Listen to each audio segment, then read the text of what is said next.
Muy buenos días, muy buenas tardes, muy buenas noches, dependiendo del uso horario en que nos esté viendo. Hoy tenemos un programa muy interesante, pero antes, recuerde darle a la campanita, me gusta, suscribirse, necesitamos suscriptores, y reenvíe este programa porque de esa manera hacemos un esfuerzo para estar con ustedes. Hoy, bueno, tenemos un programa muy interesante. Le hemos titulado así: Francisco era progre, de izquierda. Bueno, le quiero dar la palabra a mi gran amigo y tengo que advertirle que en este programa, que es un programa especial, no tenemos invitados, sino vamos a conversar José Rafael Herrera y yo. José Rafael, tienes la palabra. Hola, buenos días, buenas tardes, buenas noches para todos.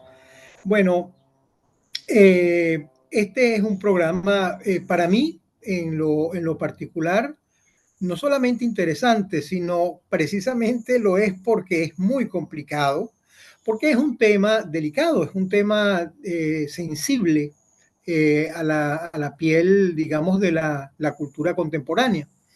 Y bueno, nunca es fácil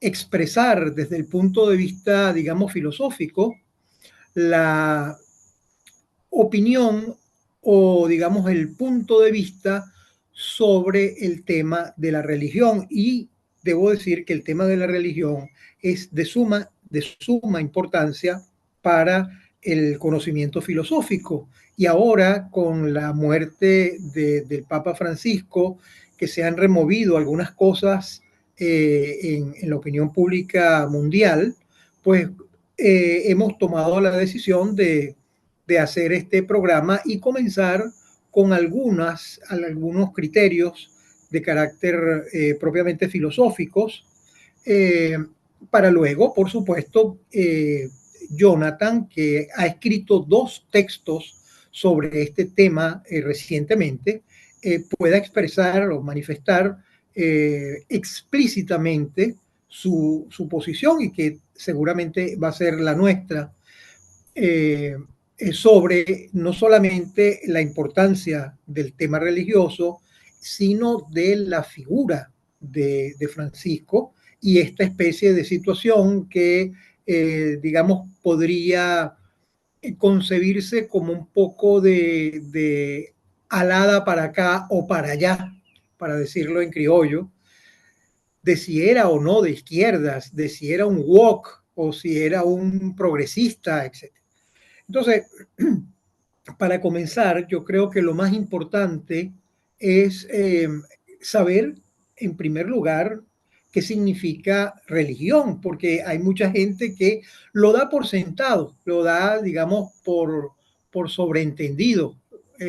Bueno, la religión es eso que vamos los fines de semana a la iglesia, etcétera, o cuando hay alguna eventualidad religiosa, o incluso en los funerales o en los bautismos. No, religión viene de religare, y religare significa reunificar, volver a unir. Eso significa nada más y nada menos que religión. Quiere decir que en algún momento de la historia, y esto es según un filósofo italiano importante llamado Giambattista Vico, en algún momento la gente se separó, la sociedad se separó, y fue la religión la que logró reunificar a las mayorías, a la población, precisamente a través de la figura divina, de la figura eh, celestial, digámoslo así, ¿no? Entonces hay una religión natural, eh, y hay una religión positiva. Hay una religión natural, quiere decir que esa es la que tiene fundamentos y principios de carácter filosófico propiamente dichos. Y la religión positiva es esa religión, digamos, cotidiana que todo mundo ve, la religión de la liturgia, la religión de la iglesia, la religión de los crucifijos, de los rezos, del catecismo, etcétera, ¿no?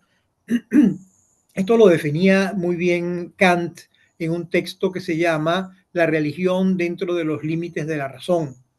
Y es una maravilla de texto, una explicación bastante significativa, porque Kant decía, por ejemplo, que la religión no tenía un lugar visible o no tenía por qué tener un lugar visible, ¿no? Una cosa que contrasta la religión positiva con la religión natural, porque la religión natural no tienes necesidad de tener una iglesia, pero para la religión positiva es fundamental. Y esto es una de las cosas que seguramente será tema de conversación o de discusión.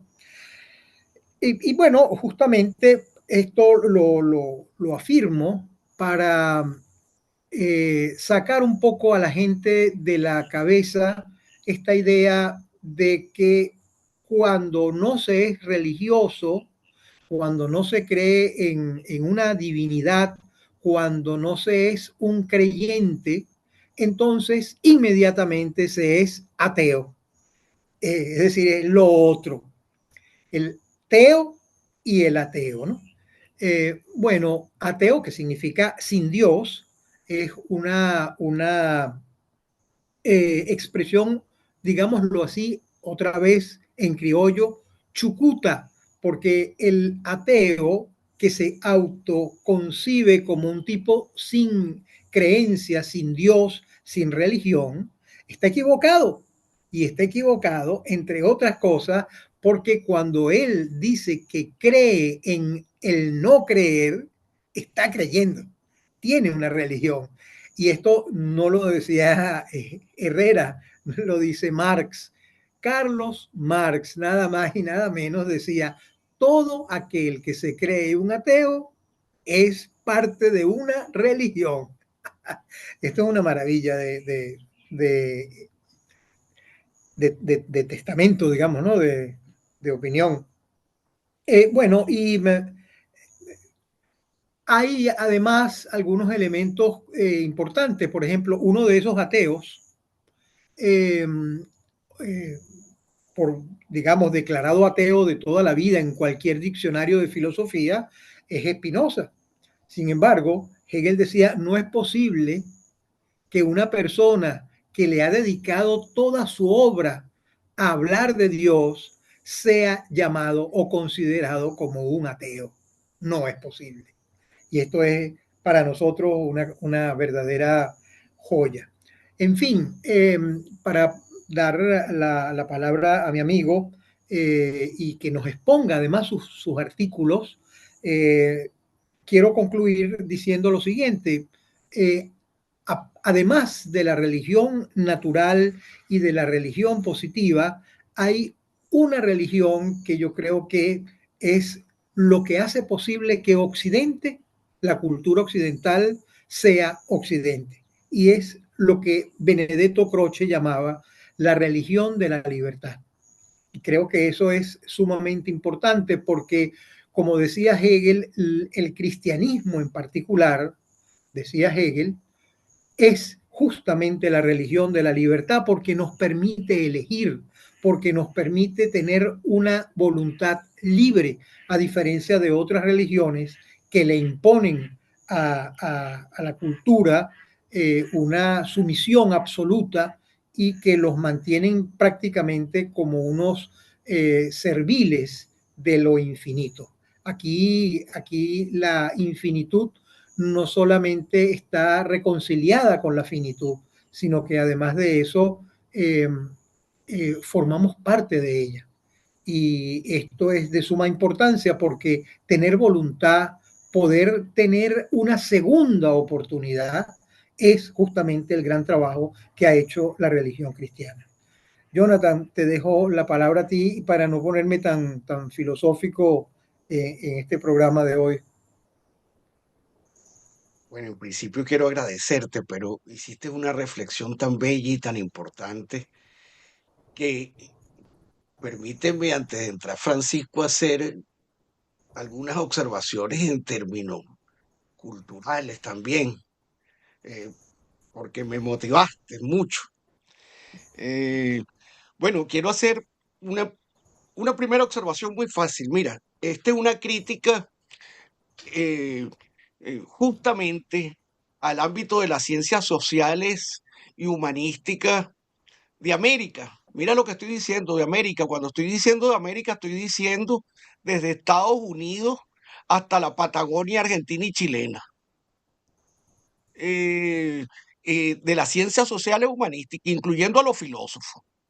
Eh, si yo les pregunto, no a estudiantes, no a licenciados, no a doctores que solo dan clases, no, a investigadores, doctores, postdoctores, formados en América Latina, incluso que haya ido a estudiar a Alemania y Francia e Inglaterra. Pregunta de examen, interprete.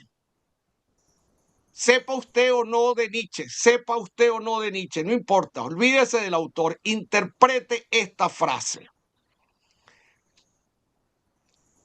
Augusto Conte es el Tomás Merton con su imitación de Cristo de la modernidad. Explique en qué consiste la caracterización que está haciendo Nietzsche a partir de la imagen que está elaborando en ese aforismo. ¿Dónde está ese aforismo? En el crepúsculo de los ídolos. Mira, uno, dos o tres podrán decir, porque saben quién es Augusto Conte, por supuesto, el positivista, pero ¿por qué, por qué Kempi? ¿Por qué Kempi? ¿Por qué imitación de Cristo? ¿Cuál fue ese libro y qué tiene de importancia? Bueno, Nichano, raspado de toda raspazón.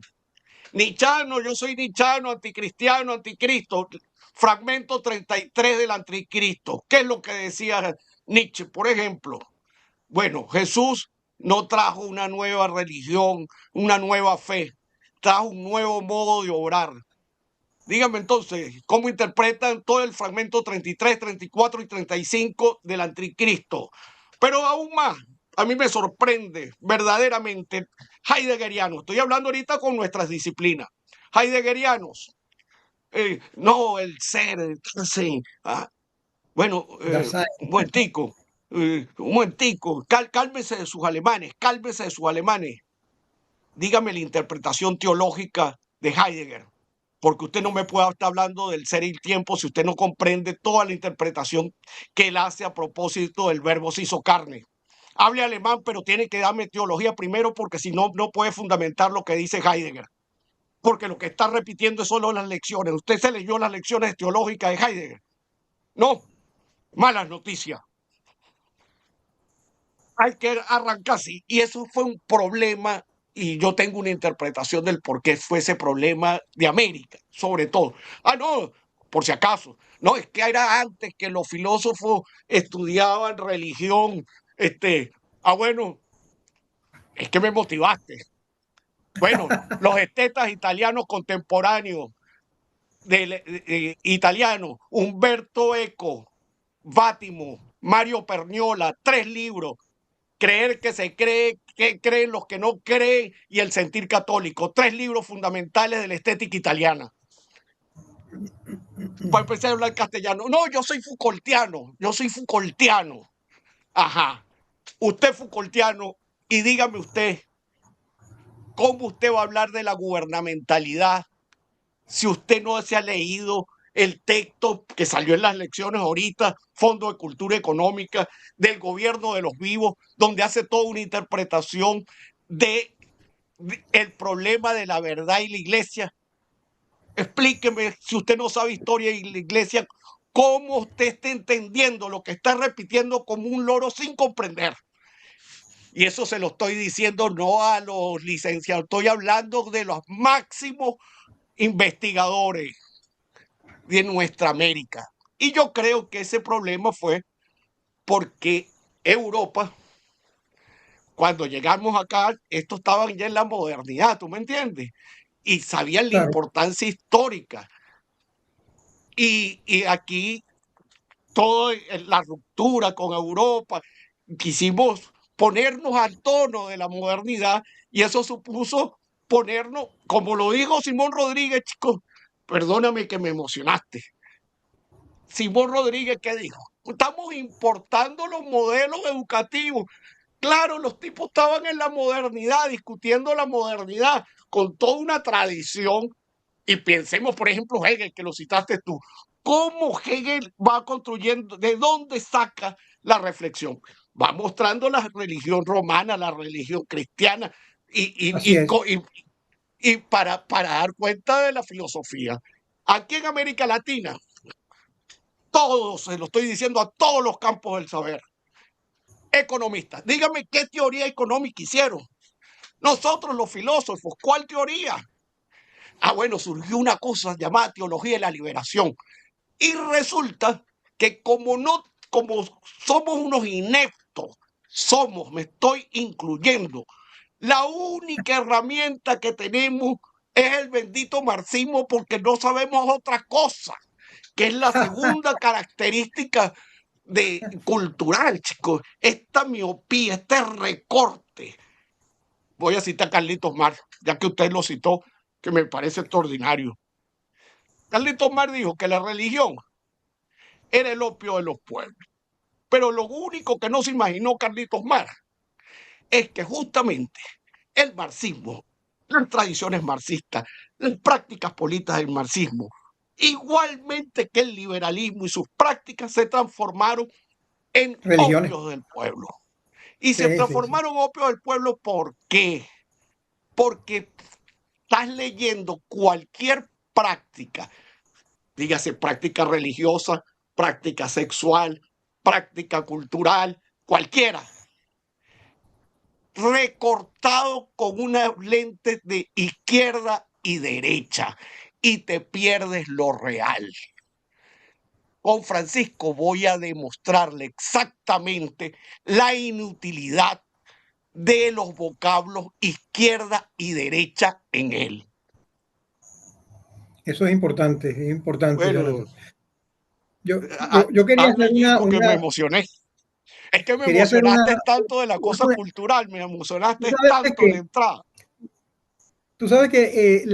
eso que tú señalabas es fundamental porque es lo que marca la diferencia esta que establece Kant entre la religión positiva y la religión natural.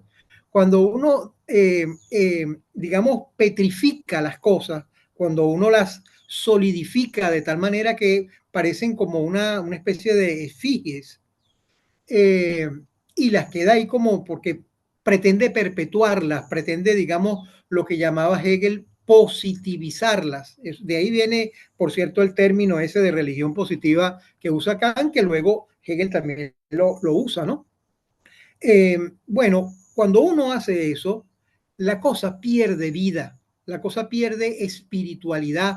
Entonces, esas religiones, digamos, estáticas, se han convertido luego en figuras del conocimiento inmediato. Los economistas, como decías tú hace un momento, los sociólogos, los antropólogos, etcétera, empiezan a fijar las cosas, sus conocimientos como si fueran unas esculturas. Bueno, hasta ahí llegaron porque no dicen nada. No, es decir, aquello perdió la vitalidad, la fuerza, el espíritu con el cual fue integrado. Y yo creo que esa es una de las cosas importantes que hay que reconocerle a Francisco, su intento de reordenar el espíritu religioso en la cristiandad.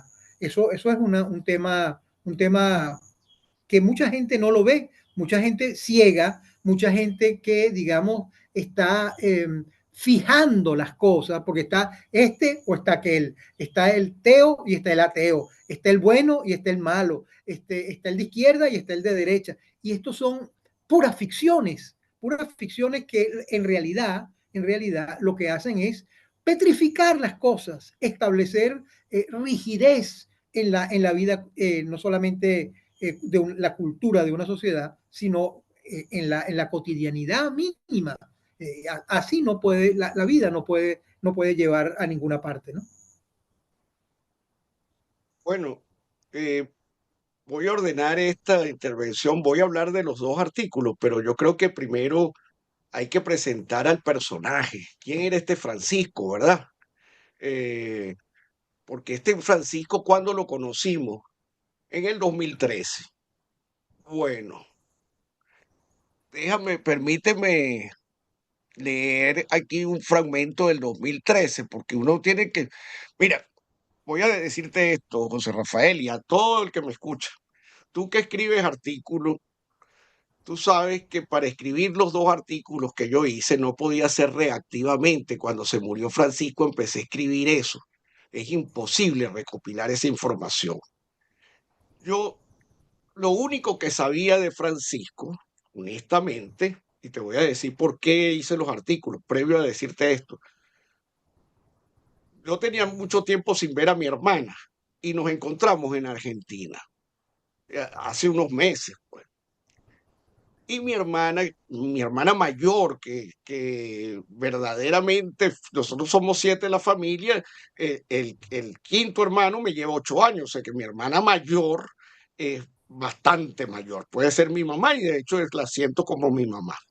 Ella me dijo, eh, Jonathan, Francisco es un santo y lo peor es que nadie lo entiende y terrible de Venezuela. Yo no le había parado a las redes sociales ni nada, pero como yo confío mucho en ella y le tengo mucho respeto, Bueno, lo que eh, pasa es que la gente no sabe que tu hermana es generala de la iglesia, ¿eh?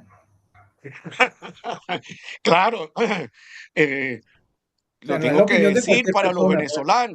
para los venezolanos, porque muchas mujeres importantes de la política, empresarios, mujeres, bueno, se formaron en el Colegio Cristo Rey de Altamira, que es de una espiritualidad ignaciana.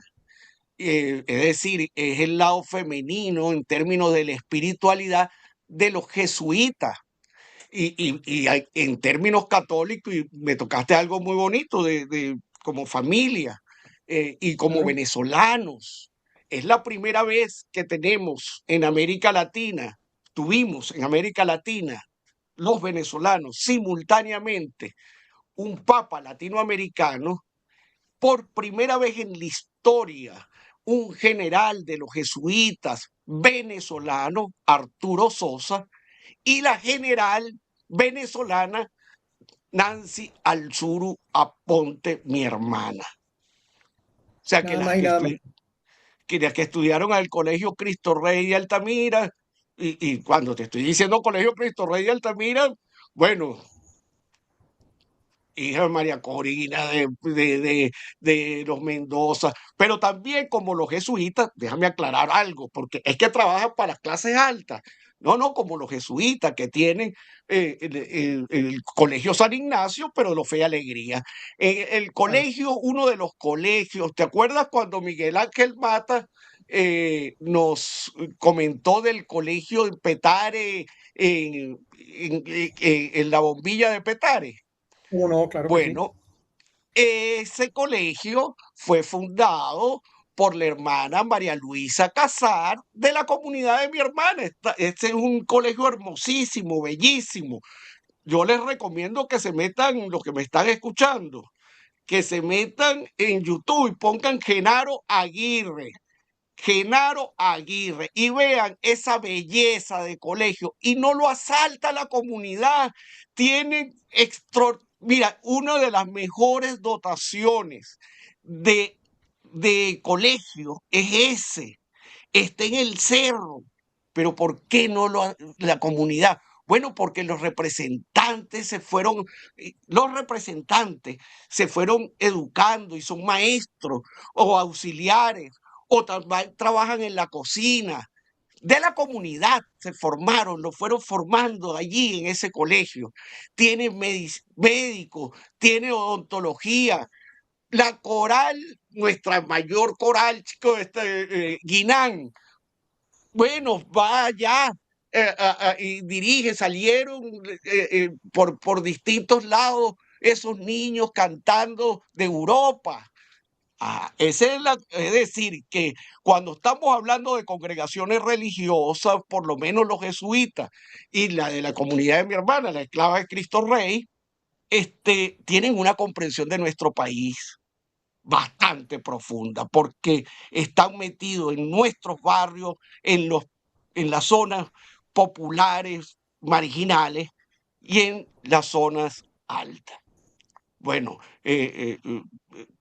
perdonen esta deriva, pero también creo que es importante conocer para contextualizar desde dónde voy a hablar. Bueno, entonces, volviendo al punto, mi hermana me dice, oye, que el Papa es un santo y que hay una campaña y que todo el mundo no lo ha entendido. Y la verdad, eh, te confieso que yo me había leído la encíclica Laudato Si, porque mi mamá, que es muy religiosa, tenía que dar una charla, como una especie de conferencia, y me dijo que quería que yo la leyera para compartir opiniones desde la perspectiva filosófica y tal. Y estuve conversando, me la leí para ayudar a mi mamá. Y el caso chileno lo conocía por prensa y recuerdo que le dije a los amigos apenas vi el caso chileno de la pedofilia y todo lo que sucedió, que está narrado en mi artículo. Y por cierto, le digo a todos los que nos están escuchando que en la descripción de este programa vamos a poner el link de los dos artículos, pero además de todo lo que voy a decir, van a tener allí los links que pueden consultarlo perfectamente. Entonces, no sabía nada y entonces empecé a revisar las redes, lo que decían, eh, lo que me dijo mi hermana, pues que lo atacaban muchísimo. Eh, bueno, me sorprendió de Venezuela. En principio me sorprendió de Venezuela. Después le voy a leer la carta de Parolín porque eh, creo que no recuerdan los venezolanos la importancia política que tuvo Francisco, pero bueno. Pero vamos por parte, vamos a decir quién es Francisco. Entonces, lo primero que yo hice, después que vi las redes, fue ver qué decía Argentina cuando lo nombraron Papa. Entonces me busqué 2013, me puse a buscar allí y voy a leerte, no de cualquier lado, de la BBC, pues, cuando nombraron, y allí les pongo varios links de periódicos argentinos y BBC. Esto es recién nombrado Francisco. El conflicto del campo argentino de 2008 marcó la relación entre el ahora Papa y el gobierno de Cristina Fernández en Argentina. Pero la semilla de la tensión entre el kirchnerismo y Jorge Mario Bergoglio ya había germinado años antes, durante la presidencia del difunto Néstor Kirchner. Es un secreto a voces que la presidenta de Argentina, Cristina Fernández de Kirchner, y el Papa no son los mejores amigos. El recién elegido Papa, que fue presidente de la Conferencia Episcopal Argentina durante 6 años, criticó abiertamente muchas de las decisiones políticas del gobierno de Fernández de Kirchner. La, la tensión, la tensión se hizo claramente manifiesta con motivo de la aprobación en 2010 del matrimonio entre personas del mismo sexo en Argentina, pero las diferencias venían de antes. Nada más le dejo eso hasta allí. Abajo tienen varios artículos sobre la pelea, incluso, eh, bueno, es decir, en primer lugar, lo que hay que decir que el Papa estaba confrontado con Kirchner. Aquí les pongo un video, una conversación que me parece que es una de las más relevantes del Papa, de 2 horas 25, y me tomé la molestia de lo que vaya a decir, ponerle los minutos para que tú sabes que en este tiempo las personas les gustan las cosas cortas. Entonces, bueno, para que el Sí, que quiera ver las cosas cortas, le puse los minutos para que no se molesten ver 2 horas y media. Pero resulta que para los argentinos, el Papa es de profunda derecha. ¿Y qué se dice el Papa? Mira esto en la entrevista, vean eso, que ahí les pongo el minuto. El Papa, que lo que yo rescato de este Papa es su honestidad. Cuando le preguntan que si él es, ¿cómo es que se llama? Peronista, el Papa le dice al periodista, oye, pero me lo estás preguntando como si fuera asco. No, vale, pregúntalo tranquilo. Y él arranca contando su historia familiar. Y cuando cuenta su historia familiar, el Papa dice que desde sus abuelos y toda su familia era de derecha. Y entonces el periodista le dice, es decir, que usted era, que su familia era antiperonista. Miren la descripción que él hace de su propia formación familiar, de su propia formación familiar. Este término que usa el Papa eh, va a ser muy entendido, sobre todo las generaciones nuestras que conocemos bien lo que significó las dictaduras de Argentina, Chile, Uruguay, Brasil. Se le llamaba gorila a los militares, ¿verdad? Violadores de derechos humanos, la derecha extrema, pues. así El es. Papa Francisco dice, mira, mi familia era gorila, se me formé como gorila y cuando por primera vez yo vine a hablar con un peronista, era obispo. ¿Qué te parece ese detallazo? Pero además le puse un documental donde cuando nombran a obispo o Francisco, en el documental donde hablan muchos jesuitas, eh, bueno, dicen que Juan Pablo segundo lo nombra por su posición frente a la teología de la liberación. Es decir, la pregunta es, bueno, entonces, y qué broma, el hombre de 2013 al 2014 hizo un salto de talanquera, se pasó de la izquierda extrema perdón, de la derecha extrema a la izquierda. No, y contesto que no, porque justamente Francisco está reflexionando y su pastoral, incluso desde su formación, está reflexionando desde su vida, desde una práctica teológica. Jonathan, ¿dónde usted fundamenta eso? Bueno, les informo que en 1979, en México, en la ciudad de Puebla, se reunieron todos los obispos latinoamericanos, la conferencia, la conferencia de nuestros obispos.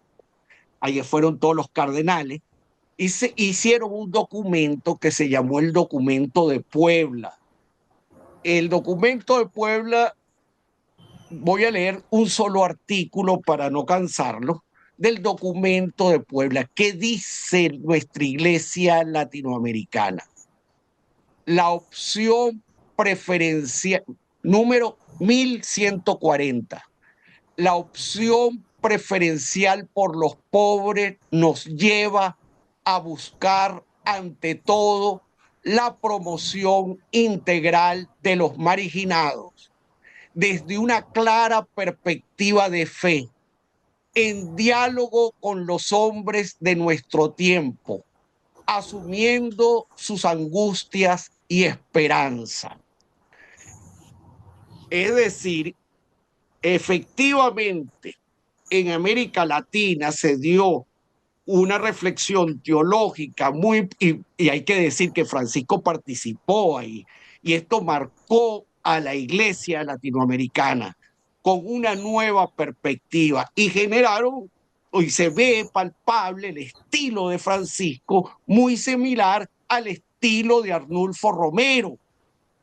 Eh, eh, Obviamente unas personas se mezclaron con el marxismo.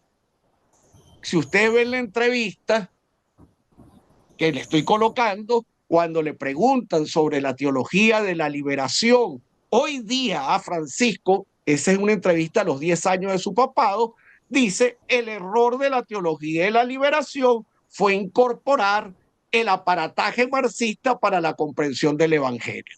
Es decir, ha sido consecuente en términos estrictamente teológicos.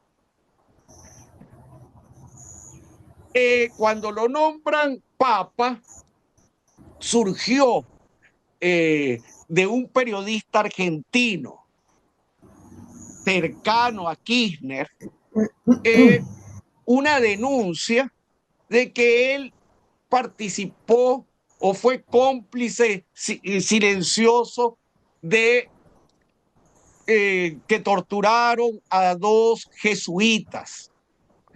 Y él era el provincial y eran dos jesuitas argentinos.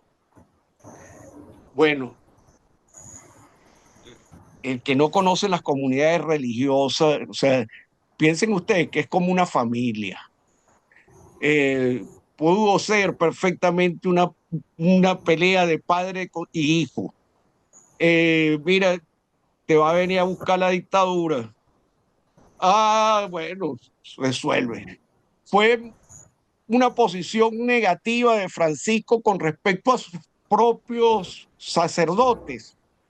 Yo respondería, sí, no hay problema. Aquí les pongo la carta de uno de los sacerdotes que dice que él, porque cuando dijeron eso, Pérez Esquivel, Premio Nobel de la Paz, y muchas personas salieron defendiendo a Francisco. Y después salieron los testimonios de a todos los que ayudó. Pero a los de su comunidad, que es el caso, el sacerdote, el sacerdote, es decir, la persona que fueron presa, escribió una carta, que aquí abajo también se las pongo, donde él dice que con respecto a ese punto, él no toma posición. Es decir, él no dice si Francisco no hizo lo adecuado, sino si colaboró con la dictadura, si no dice nada. Tampoco dice que lo defendió. No. Escribió jesuíticamente. No tengo posición al respecto. Punto y seguido. Sin embargo, fui a una misa con él, nos reconciliamos, es decir, que estaba molesto. Y entonces aquí les tengo que decir algo a los curas, a las monjas, a los cardenales. Bueno, un gran problema de la iglesia, un gran problema de la iglesia, es que ha confundido, pero miren lo que voy a decir, bastante serio se los voy a decir, han confundido una cabeza de gallo con una cabeza de perro, porque la Iglesia Católica, cuando habla de santos y hace la biografía de los santos, no pone los pecados. Y efectivamente, Francisco, honestamente, se dijo gorila, o sea, que vean la posición que pudiste, mira lo que se está diciendo. Y perfectamente pudo hacer eso, pero ¿y por qué le digo que confundieron una cabeza de gallo con una cabeza de perro? Para ejemplificarlo para los venezolanos, les voy a poner este testimonio. Ahorita van a santificar a nuestro gran José Gregorio Hernández, un santo buenísimo. Bueno, en mi liceo, José Rafael, yo estudié con Rafael Rangel, un gran médico hoy día. Ese Rafael Rangel no se llama Rafael Rangel por casualidad, se llama Rafael Rangel por Rafael Rangel, el médico investigador que trabajaba con José Gregorio Hernández. Sí, que era negro y no lo dejaban entrar a la facultad. exacto. Pero ¿quién lo hacía? José Gregorio Hernández. ¿Eso significa que José Gregorio no es santo? No, lo que significa es que José Gregorio Hernández es un hijo de la época. Y piensen los venezolanos que en términos, miren, de política migratoria, desde Gómez hasta 1958, Alberto Adriani la fundamentó serísimamente. Solo vendrán imitando a los Estados Unidos los blancos europeos, Claro, nunca negros. Es decir, que el hijo de la época. Pero ¿por qué le estoy diciendo a los curas, a las monjas, que confunden? Ah, bueno, porque lean el Evangelio, señores. El primer pecador que no fue que fue racista, no, no, no, negó 3 veces a Jesús. Pedro, es decir, que la condición de pecado, ¿verdad? Es una condición humana, es hacer la vida de los santos como que si no cometieron errores, es verdaderamente absurdo. totalmente. Francisco, Francisco efectivamente pudo haber cometido errores. Ahora, políticamente lo manejó el kirchnerismo. ¿Por qué? Porque Francisco estaba enfrentado a Kirchner. Por lo tanto, el que diga que Francisco tiene algo que ver con el kirchnerismo, escucha esa entrevista cuando le pregunta el periodista, le dice, mira, ¿y cómo sigues tú con la relación con Kirchner? Porque cuando fuiste nombrado papa, tú tenías unas malas relaciones. Y entonces, por las cosas que tú le decías, y entonces Francisco responde, no, y ellos me la devolvieron con gentileza. Y dice, mi relación es formal. Es decir, no somos amigos, no tiene nada que ver. Ok. Segundo punto, pasemos para ir desmontando cosas, pues. En términos de Nicaragua, aquí también les pongo el link. Bueno, el que no sabe de política y no se preocupa de, sobre todo nosotros los de América Latina, no estoy hablando para los europeos, América Latina. Si no saben quién ha hecho una de las más grandes oposiciones al gobierno de Ortega, oye, habla, ¿cómo vas a hablar? De 2018 al 2023, 50 sacerdotes arrestados, 2 obispos.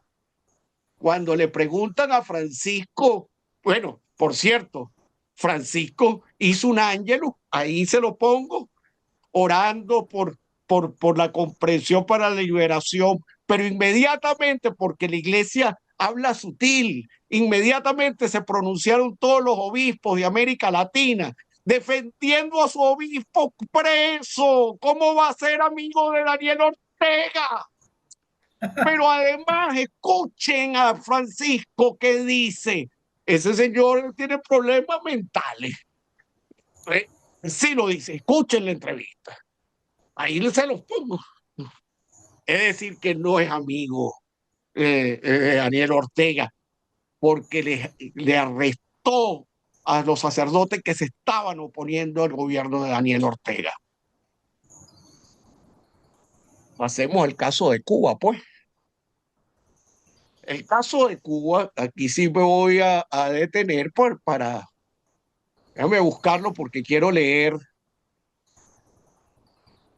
Eh, Yo pienso que la gente en esta especie de perspectiva de la opinión pública manipulada, pues tiene un criterio sesgado, un criterio, digamos, como decía yo al principio, de efigie, eh, sin vida, y eso es muy malo, ¿no? Porque impide ver, como tú decías hace un momento, eh, eh, Francisco es una persona que no puede ser vista con independencia de su época, de su tiempo.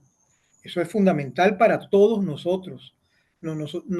Esto que tú decías de José Gregorio Hernández, bueno, yo podría decir algunas cosas más que no las voy a decir, pero eso es cierto. Es decir, eh, quien le impedía la entrada a Rafael Rangel porque era negrito a la Universidad Central de Venezuela era quien presidía la cátedra en ese momento del departamento del cual se ocupaba eh, José Gregorio Hernández. Y esto no significa que lo haga malo por eso, sino que lo hace un hombre de su época, un hombre, digamos, eh, que formaba parte de la cultura de un determinado tiempo, ¿no? Esto es Para decirlo fundamental. más ácido, es un pecador, Bueno, pero pero es que es la que religión, escucha, es que la religión cristiana, además, tiene esa facultad que no la tienen otras religiones que son absolutistas en este sentido. La religión cristiana perdona el pecado y no solamente eso, sino que te permite tener una segunda oportunidad para que te reivindique. La pregunta que yo me hago con Francisco es si él se reivindicó. Esa es, porque, digamos, ¿cuál es el gran problema de los venezolanos con Francisco? Que no se pronunció directa y abiertamente contra Nicolás Maduro. No ajá, con Chávez, sino con de- Nicolás Maduro en particular, ¿no? déjame que vamos para allá, Y José eso, Rafael. y eso lo convierte en un izquierdista, en un amante del woke y en un amante, digamos, del progre y tal. Y Eh, esto es lo que... buen dato pusiste porque eso lo vamos a responder aquí inmediatamente, pero vamos con Cuba. En primer lugar, Cuba estuvo bloqueada permanentemente, fue la política de Estados Unidos, una política que no ha tenido éxito. Eso es más claro bueno, que el cielo, pues. Francisco empieza apenas asume como papa, empieza a moverse en un proceso de negociación entre Obama y los Castro. Logra ir ablandando las medidas económicas de Estados Unidos hacia Cuba. El 15 de septiembre de 2015 hizo el viaje a Cuba el Papa. Voy a leerles un fragmentico del discurso del Papa. Desde hace varios meses estamos siendo testigos de un acontecimiento que nos llena de esperanza. El proceso de normalización de las relaciones entre dos pueblos tras años de distanciamiento. Es un proceso, es un signo de la victoria de la cultura del encuentro, del diálogo, del hace esta cita. Escuchen la cita. Es un proceso, es un signo de victoria de la cultura del encuentro, del diálogo, del cita sistema del acrecentamiento universal por sobre el sistema muerto para siempre de dinastías y de grupos, como decía José Martí. ¿A quién se lo estaba diciendo, señores? A Raúl Castro por la calle del Medio. Ese es el lenguaje diplomático, un sistema muerto para siempre de dinastías y grupos. Ahí está el link del discurso, de dónde lo estoy, el link de Vaticano, para que lo vean. Ahora, ¿qué pasó allí? ¿Qué pasó en términos políticos? Bueno, que recuerden que Obama fue sustituido en el 2017 por Donald Trump, que echó para atrás todo lo que había avanzado, y en el 2018 también Raúl Castro. salió del gobierno, de del la poder. presidencia, o sea que los dos articuladores de este proceso dejaron de estar en la palestra. Entonces, esa fue la participación de Francisco en Cuba. Ahora, vamos a Venezuela, vamos a Venezuela. En el 2015 en Venezuela, recuerden 2014 en Venezuela, en el 2014 en Venezuela fue la salida y fue eh, eh, la, eh, la Máxima violencia, agresión ¿no? más grande del gobierno de Maduro a los jóvenes que fueron allí. ¿Verdad? Recuerden que la salida fue dirigida por María Corina Machado, ¿cómo se Leopoldo López. llama? Leopoldo López, y otro que no se acuerda nadie. Estaba Antonio Ledesma, pero hay otro que nadie se acuerda. Gabriel Puerta Aponte de Bandera Roja. Es decir, que ellos estaban planteando una salida a partir de muy violenta, pues, cívica, pero violenta. Piensen que eran piedras contra militares, pues. Es decir, que la práctica que usaron de la vieja, o sea, la práctica de trancar las calles. Y aquí hay que recordarle a los venezolanos y sobre todo a los de la izquierda, chicos, que se la pasen que, ay, violento. Bueno, pero los piqueteros de Argentina, los cocaleros en Bolivia, o sea, eso es una práctica de la izquierda tradicional. No es casual que Bandera Roja estaba allí. Evalúelo como usted quiera, bien o mal, pero eso es una práctica política implementada sobre todo por la izquierda ancestralmente, pues para decirlo así. Bueno, eso se llevaron preso a muchísimos jóvenes. En el 2015 se hacen las elecciones de la Asamblea Nacional y ya en el 2016 Maduro le había quitado todos los poderes a la Asamblea.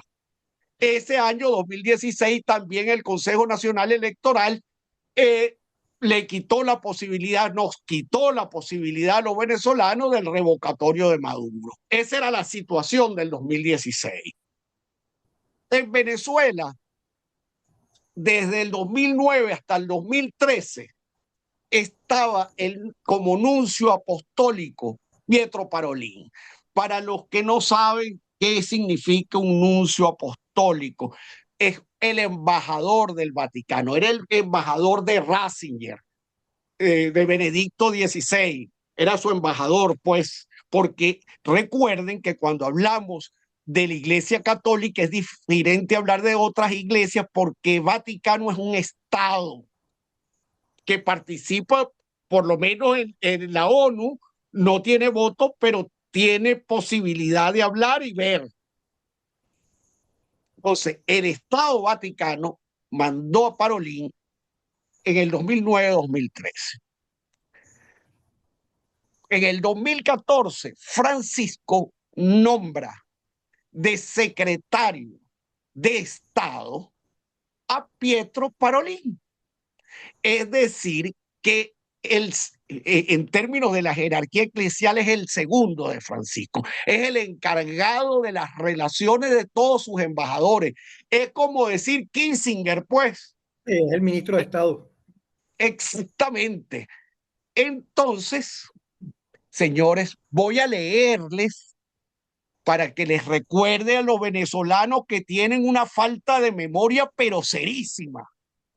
La carta del 1 de diciembre de Pietro Parolin, y aquí también tiene el link. Excelentísimo señor Nicolás Maduro Moros, presidente de la República Bolivariana de Venezuela, después de los dos encuentros de la Mesa del Diálogo Nacional, Gobierno-Oposición en Venezuela, celebrado el 23 de octubre y el 11 y 12 de noviembre de 2016 en Caracas, a la luz de los resultados a los que hace referencia el documento, cita Gobierno Nacional y la Mesa de la Unidad Democrática de Venezuela celebran segunda reunión plenaria en el marco del diálogo nacional, fin de las comillas, así es el título del documento, en consideración del impacto que los mismos han tenido en la población del país y en vista del próximo encuentro del 6 de diciembre de 2016, siendo el deber en nombre, escuchen, en nombre y por disposición del Santo Padre Francisco de dirigirme a usted.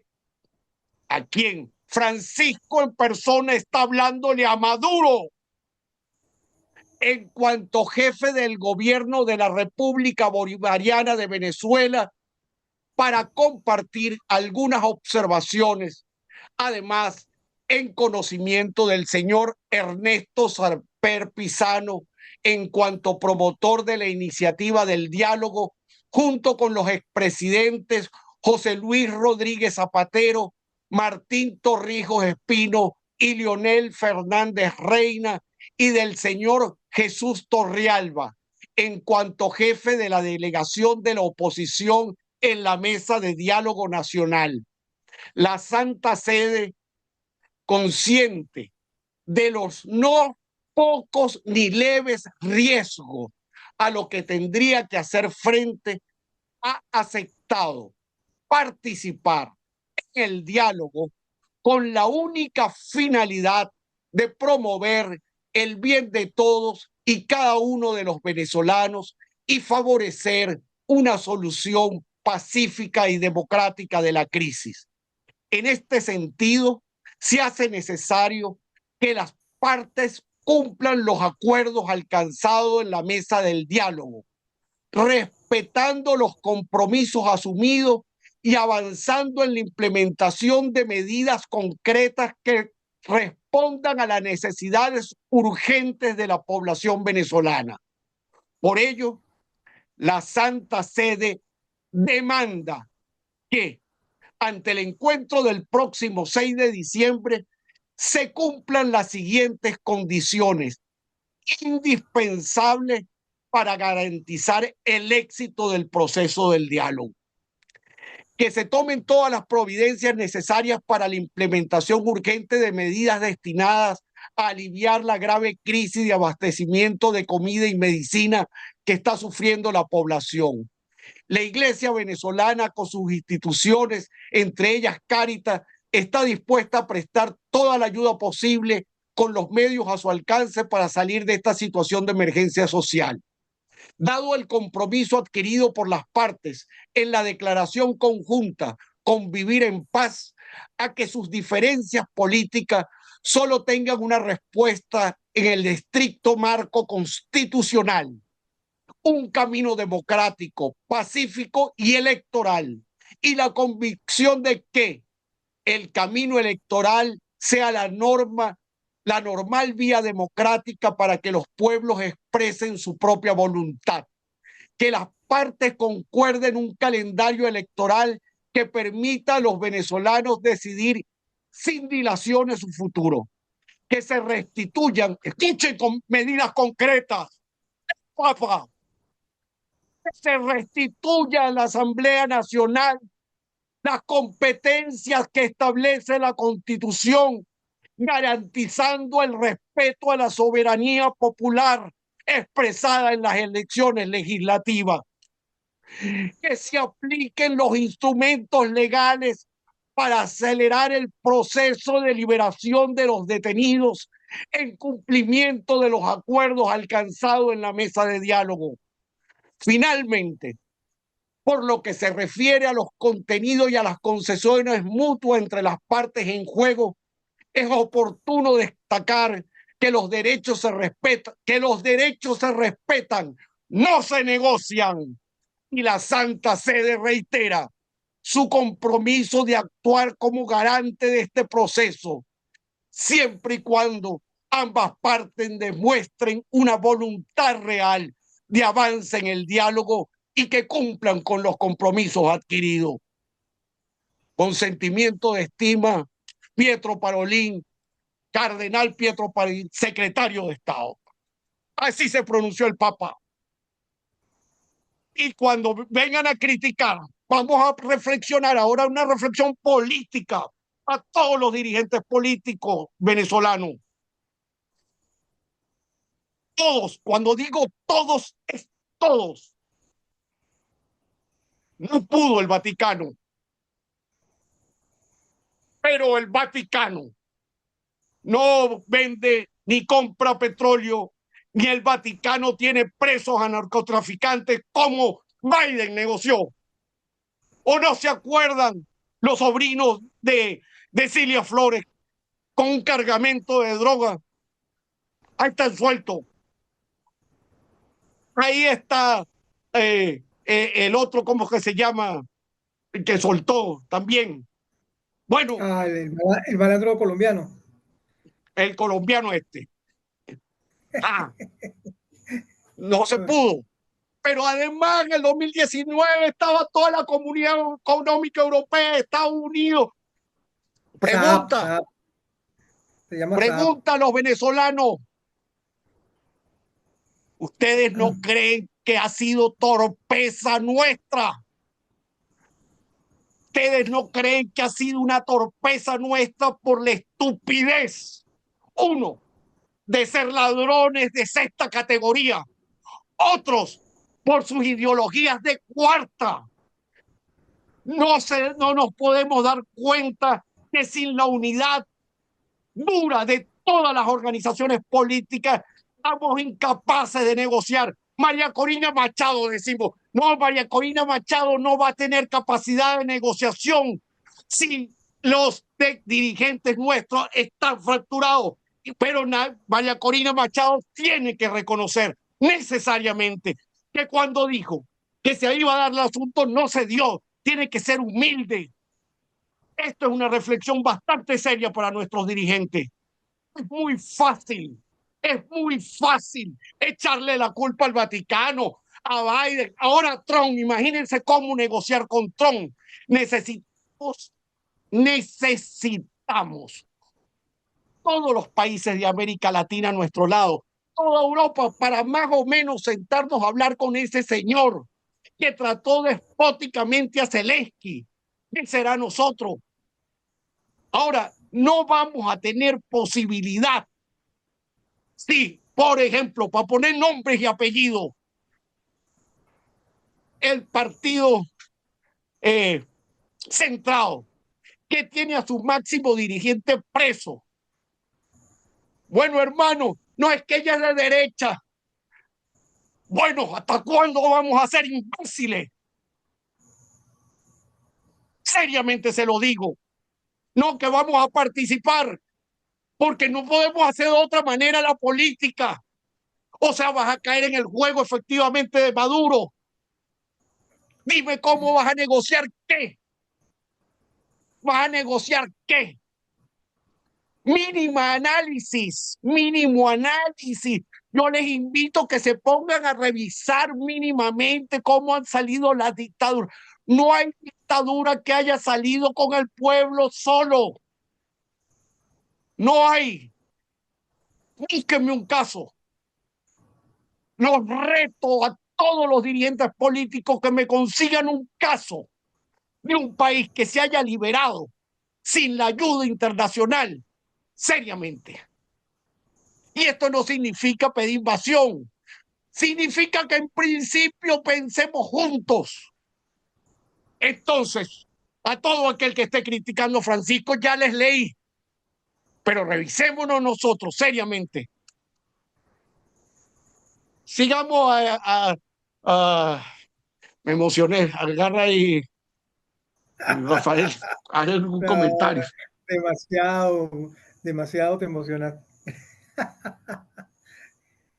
Bueno, eh, ya hemos dicho entonces en términos políticos que Francisco ha tenido una postura política, en términos estrictamente políticos, contrario a Cuba, Nicaragua, y con la ruptura de relaciones simplemente diplomática con Cristina. La importancia de Francisco, aunque van a tener los dos artículos allí, pero lo digo, mira, el problema es no sabe historia de la iglesia. Francisco se enfrenta a un problema sustancial, público, mundial. El primer problema, el caso de la pedofilia.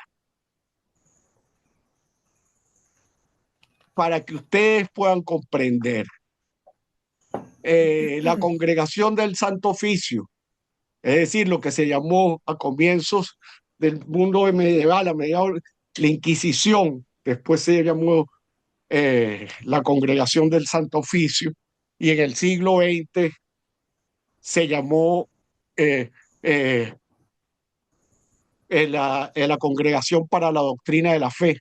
Es decir, es el mismo, para hablarlo como Estado, es el mismo ministerio, pues. Esa función es para justamente evitar herejía, etcétera, pero también los asuntos morales. Por lo tanto, los problemas morales eran revisados por ese ministerio.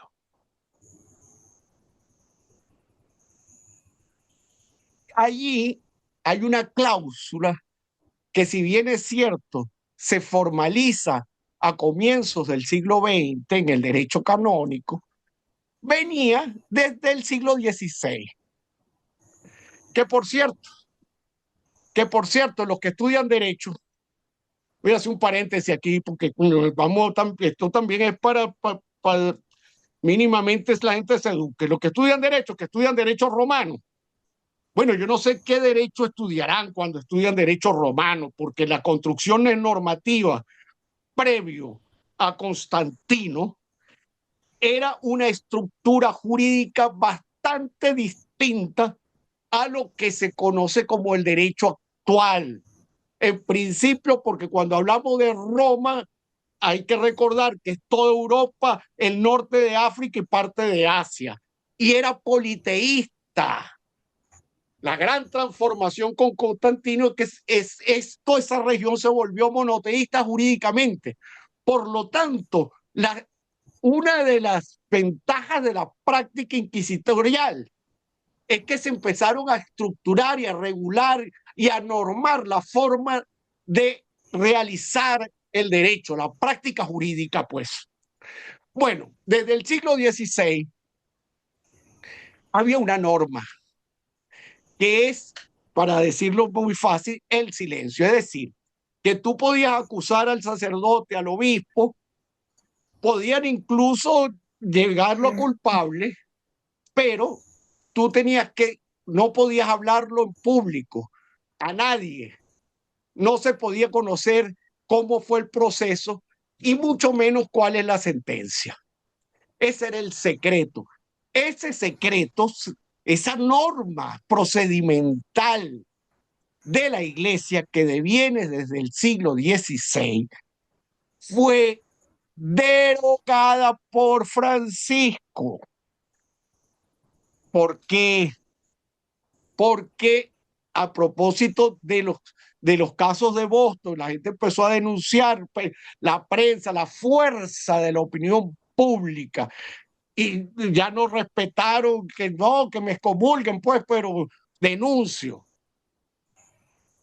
Eso se le presentó a Ratzinger, siendo él el cardenal encargado de este ministerio cuando Juan Pablo II era papa. Y dice el propio Mario Bergoglio que Ratzinger le echó piernas, pero no pasó nada. Una congregación, por ejemplo, los Legionarios de Cristo, bueno, el fundador de la congregación violó a más de 60 jóvenes, violó a sacerdotes, estaba metido en narcos.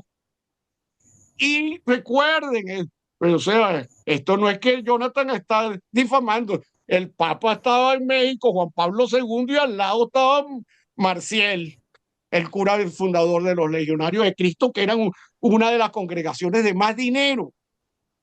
Cuando se presenta todo ese rollo, el Benedicto XVI lo está enfrentando.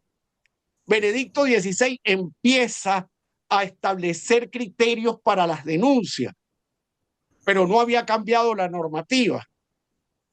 Cuando Benedicto XVI va a investigar a esta congregación, que es de mucho poder en el Vaticano, aquí estamos hablando del poder, poder económico y poder político, estuvo mandando a investigar por casos de pedofilia y también para hacer una revisión financiera. Y estando allí, la comisión, los tipos hicieron una transferencia de 300 millones de dólares a cuentas bancarias, etcétera. Esto lleva a Benedicto XVI a renunciar porque no tiene la capacidad física de enfrentar este rollo. Bueno, Francisco, señores, cambió una normativa de siglos. Es decir, que esto tuvo consecuencias prácticas. Aquí en Chile, una consecuencia práctica es que allanaron la conferencia episcopal. Consecuencia práctica es que Francisco le pidió la renuncia a todos sus obispos de aquí. Consecuencia práctica es que puso una normativa donde hay un civil, uno de los violados chilenos, hoy día, lean el artículo, ahí está el nombre y apellido, está en esa comisión para investigar. Hoy día, la iglesia, por norma, no ampara al violador. O sea, y eso es un cambio jurídicamente histórico y está transparentando la situación. En el caso financiero, nada más y nada menos que cerró por la relación con la mafia, hay que decirlo claramente, de la corrupción administrativa del Banco Vaticano. Francisco se enfrentó a eso, reformó las estructuras. ¿Y cómo reformó? Para verlo práctico, pues. Bueno, práctico es que a ningún cardenal en ese Estado Vaticano lo juzgaba jamás un civil, sino estaba dentro de la lógica cardenalicia. Bueno, Francisco hace una división de poderes práctica.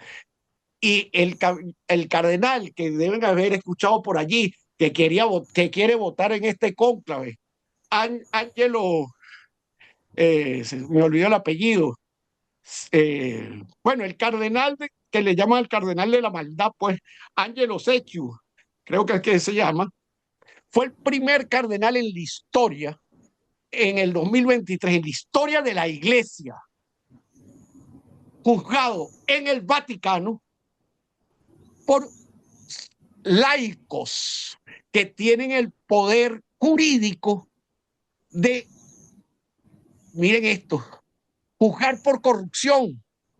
Lo condenaron a 5 años de prisión. Lo que pasó fue que él apeló. Y efectivamente, en el proceso de poder, este tipo, o sea, se está enfrentando a una mafia interna del Vaticano. El señor se presentó perfectamente al funeral diciendo yo quiero votar, yo quiero votar. Ajá, Parolín le sacó 2 cartas porque el argumento de él es que seguía siendo cardenal, no es que apeló jurídicamente. Bueno, eso nunca había pasado en la historia de la iglesia, pues. Ya solo por esos 2 hechos es histórico. Además, con, el, con respecto a la cuestión de género, que en mis 2 artículos está bien detallado todos estos asuntos. Voy a pasar a lo del género. Francisco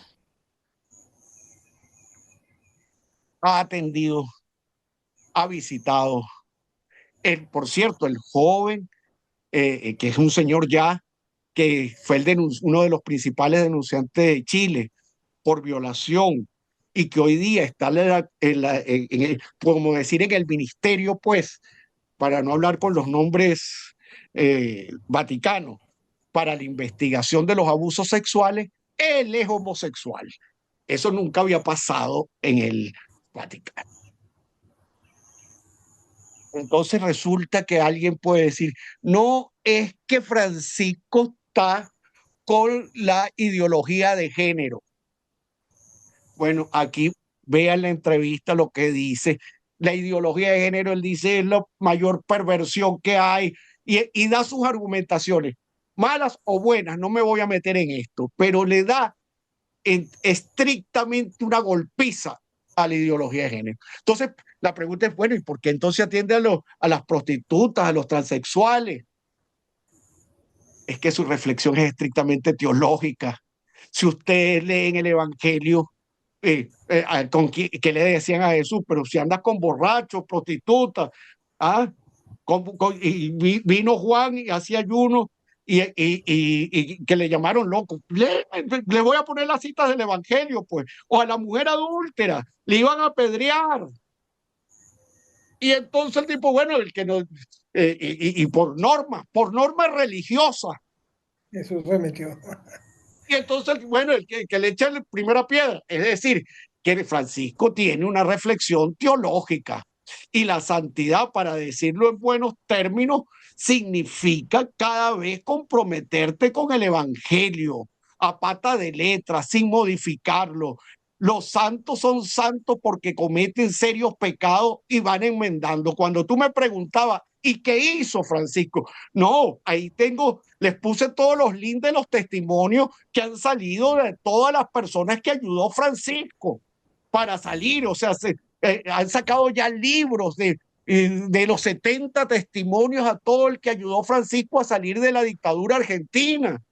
Eh, Ahora, con su comunidad yo no me meto porque ellos son los que saben perfectamente su asunto. Pero lo más impresionante es que la gente está hablando de los jesuitas que torturó y resulta que el propio jesuita está reconciliado y dice, yo no tengo ningún problema con el tipo. Y si actuó mal allí, perfecto, él lo dice en esta entrevista. Bueno, yo les dije a ellos que se lo dieron a agarrar, ahí lo dice.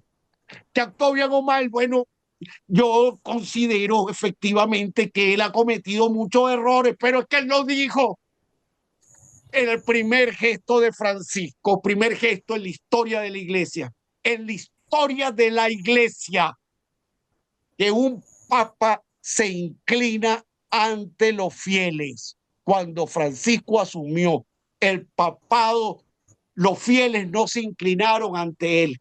Él se inclinó ante los fieles. Eso parece una estupidez mediática para los ignorantes en los procesos religiosos, pero eso tiene una significación histórica demasiado grande, porque es como decir al rey que el rey se te incline a ti y tú no al rey. Eso nunca en la historia de la iglesia había pasado. Y la historia de la iglesia es fundamental porque la historia de la iglesia fue lo constituyente del mundo viejo europeo. Recuerden que a partir del texto de San Agustín, ¿verdad? Ser romano, que era toda Europa, era ser cristiano porque el Estado estaba por debajo de la religión y por eso es que los papas, el criterio de legitimación de los reyes era la bendición papal. O sea, imagínate tú, o sea, es la comprensión de Occidente. El que no comprende esto no está comprendiendo la historia de Occidente, no está entendiéndose. No porque sea una religión, no, que esto fue... Bueno, piensen ustedes universitarios que el vocablo seminario, el vocablo jurado, tesis, bueno, problema teórico. Esos son vocablos del mundo medieval porque las universidades nacieron para evangelizar. O sea, Claro. el criterio de las universidades era eso, o sea, que es la raíz nuestra. Es decir, que un universitario que no sepa de esto no sabe de la historia de las universidades. Entonces, estamos frente a un papa para tener, usted puede criticarlo, lo que le dé la gana, métase, pero no sea imbécil. Esto es, sus medidas son históricas. Tú sabes lo que pasa, José Rafael, que cuando uno come, esto nos pasa a los latinoamericanos, cuando tú estás comiendo, con alguien que subió al Himalaya y tú todos los días comes con él, tú terminas criticándole cómo agarra el cuchillo, cómo toma la sopa.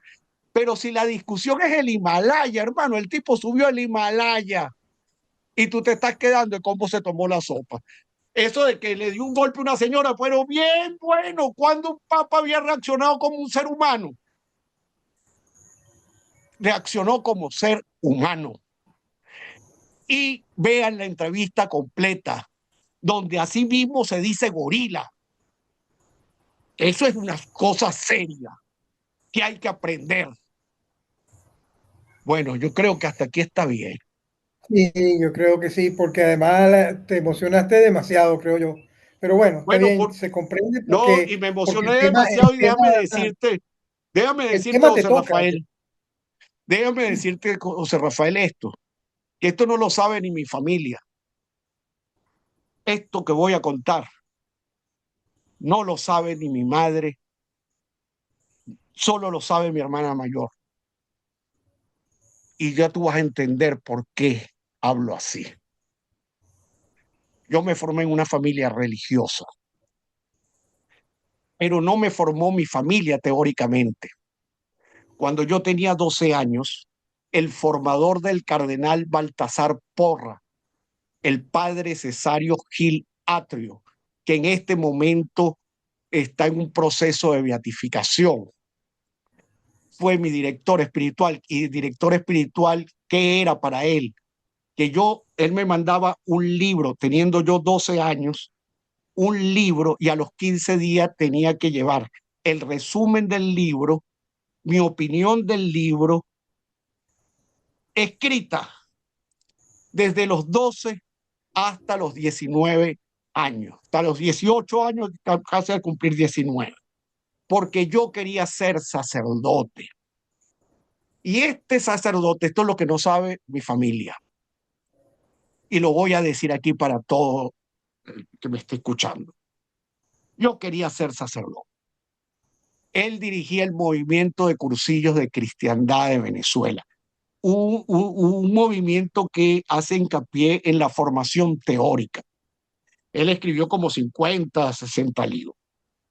Él hacía unos cursillos que eran para personas de 21 años, pero yo no tenía esa edad, sin embargo, hacer la excepción para que yo haga ese cursillo. Él lo iba a dar.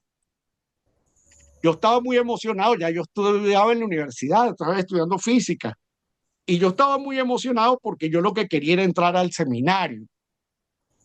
Y entonces, imagínate, en el momento de la confesión, que era el último, el sábado, el retiro salía el domingo, el sábado en la tarde era el momento de la confesión. Yo voy a confesarme con él. Y estamos hablando, porque era muy bueno, me conocía desde niño, estamos hablando. Y yo le digo que yo sentía que había llegado el momento de meterme al sacerdocio y que quería entrar, pues ya. Y él me dijo estas aladas palabras: tú me has hecho caso en todo. Yo no te voy a confesar. Tú no sabes cuál es tu pecado.